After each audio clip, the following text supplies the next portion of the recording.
క్రియా యోగ సాధనతో జీవితం ఆనందమయంగా మారుతుందని యోగదా సత్సంగ సొసైటీ ఉపాధ్యక్షులు స్వామి స్మరణానంద చెప్పారు. క్రియా యోగం అనేది ప్రతి మనిషి తనలోని దివ్యత్వాన్ని అనుభూతి చెందే శాస్త్రీయ విధానమని ఆయన వివరించారు. అంతర్జాతీయ యోగా దినోత్సవ వేడుకల్లో పాల్గొనేందుకు విజయవాడకు వచ్చిన ఆయన రామచంద్రనగర్లోని వైఎస్ఎస్ ధ్యాన కేంద్రంలో విలేకరుల సమావేశంలో మాట్లాడారు.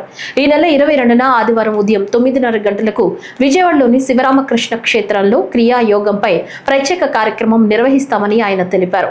క్రియా యోగ ధ్యానంతో ఆనందమైన జయప్రదమైన జీవితం అనే అంశంపై తాను ప్రసంగిస్తానని స్వామి స్మరణానంద తెలిపారు.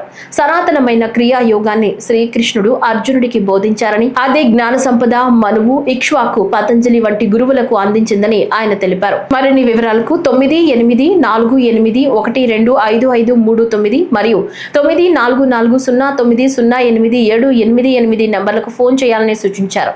శివానందుల ఈ క్రియయోగాన్ని ప్రపంచవ్యాప్తంగా అనుసరిస్తున్నారు. ప్రపంచవ్యాప్తంగా లక్షలాది మంది, దాదాపు 150 దేశాల్లో ఉన్నారు భక్తులు. భారతదేశంలో కూడా అన్ని రాష్ట్రాల్లోనూ ఉన్నారు భక్తులు.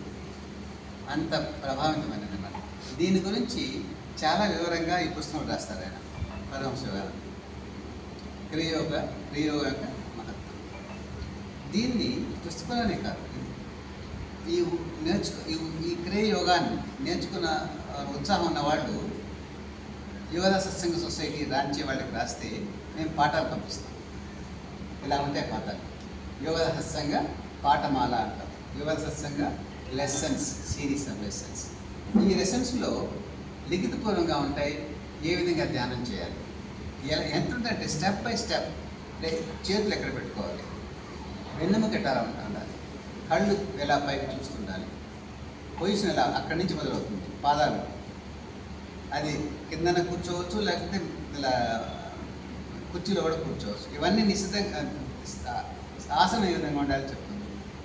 ఆ తర్వాత మన శ్వాసతో ఏం చేయాలి, మంత్రం అంటే మంత్రం ఏ విధంగా మానసికంగా ఉచ్చరించాలి, ఇవన్నీ డీటెయిల్గా స్టెప్ బై స్టెప్ చెప్తుంది అనమాట.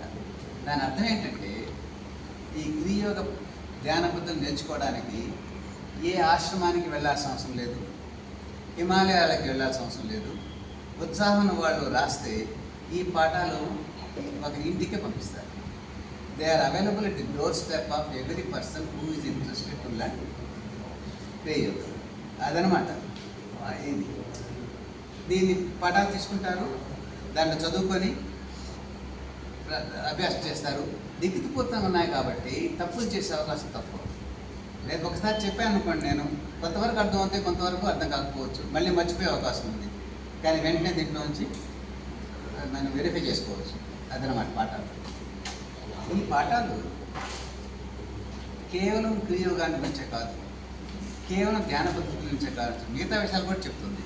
మన జీవితంలో కావాల్సిన అనేక విషయాలు. ఉదాహరణకి జ్ఞాపక శక్తి ఎలా పెంచుకోవాలా అనేది ఈ పుస్తకంలో. ఏకాగ్రత ఏ విధంగా వృద్ధి చేసుకోవచ్చు, ఇచ్ఛాశక్తి, విల్ పవర్ అంటాం కదా, విల్ పవర్ని ఏ విధంగా మనం డెవలప్ చేసుకోవచ్చు,